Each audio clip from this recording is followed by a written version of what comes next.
Hi friends, welcome to Jayas சமையல். நம்ம சேனலில் இன்றைக்கி சப்பாத்திக்கு ஒரு சூப்பரான சைட் டிஷ்ஷு குடமிளகா ஆனியன் வச்சு எப்படி பண்ணுறதுன்னு பார்க்கலாம். இது பண்ணுறதுக்கு மீடியம் சைஸில் 3 குடமிளகா இந்த மாதிரி ஸ்கொயர் டைப்பில் கட் பண்ணி எடுத்துக்கோங்க. விதையெல்லாம் நீக்கிட்டு இந்த மாதிரி கட் பண்ணி எடுத்துக்கோங்க. இது கூட பெரிய சைஸில் 2 வெங்காயம், அதையும் இதே மாதிரி ஸ்கொயர் டைப்பில் கட் பண்ணி தனித்தனியாக பிரித்து எடுத்து வச்சுக்கோங்க. இதுவும் அப்படியே இருக்கட்டும். இப்போ சின்னதாக ஒரு மீடியம் சைஸில் உருளைக்கிழங்கு, அதையும் அதே மாதிரி ஸ்கொயர் டைப்பில் மெல்லிஸாக கட் பண்ணி எடுத்துக்கோங்க. இது எல்லாத்தையுமே இப்போ லைட்டாக ஃப்ரை பண்ணி எடுத்துக்கலாம்.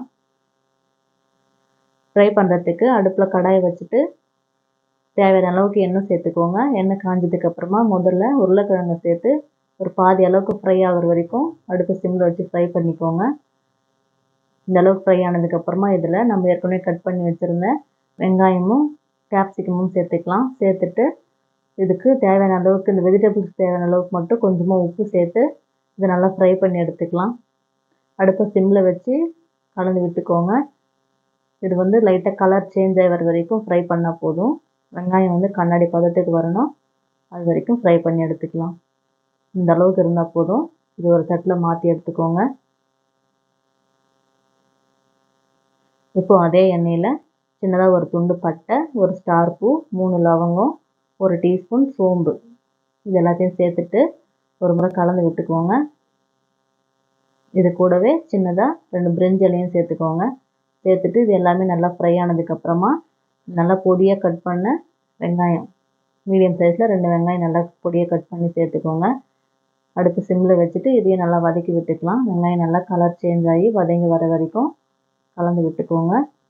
இந்த அளவுக்கு வெங்காயம் வதங்கினதுக்கப்புறமா இதில் 1 டேபிள் ஸ்பூன் இஞ்சி பூண்டு பேஸ்ட்டு சேர்த்துட்டு இதையும் பச்சை வாசனை போகிற வரைக்கும் கலந்து விட்டுக்கோங்க. இது எல்லாமே நல்லா வதங்கி வரட்டும். இந்த பச்சை வாசனை போனதுக்கப்புறமா இதில் மீடியம் சைஸில் 2 தக்காளி, அதையும் நல்லா பொடியை கட் பண்ணி சேர்த்து நல்லா வதக்கி விட்டுக்கலாம்.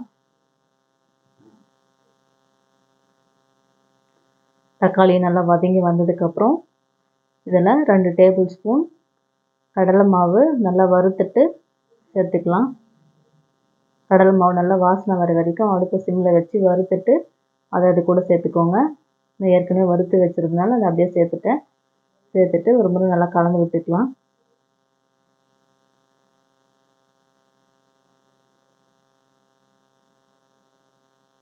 கலந்துட்டு இது கூட இதுக்கு தேவையான அளவுக்கு மசாலா சேர்த்துக்கோங்க.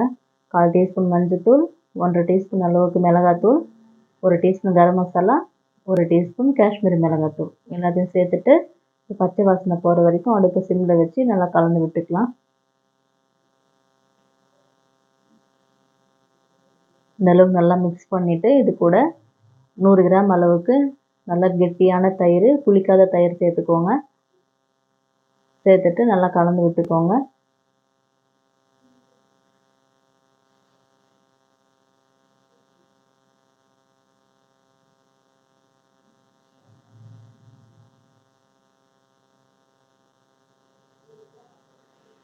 இந்தளவுக்கு நல்லா மிக்ஸ் பண்ணிவிட்டு இதில் 1 டம்ளர் தண்ணி சேர்த்துக்கலாம். தண்ணி சேர்த்துட்டு நல்லா மிக்ஸ் பண்ணி விட்டுக்கோங்க. மிக்ஸ் பண்ணிவிட்டு இந்த டிஷ்ஷுக்கு தேவையான அளவுக்கு உப்பு சேர்த்துக்கலாம். உப்பு சேர்த்து கலந்துட்டு அப்படியே மூடி வச்சுருங்க. சிம்மில் ஒரு கொதி வர வரைக்கும் இருக்கட்டும்.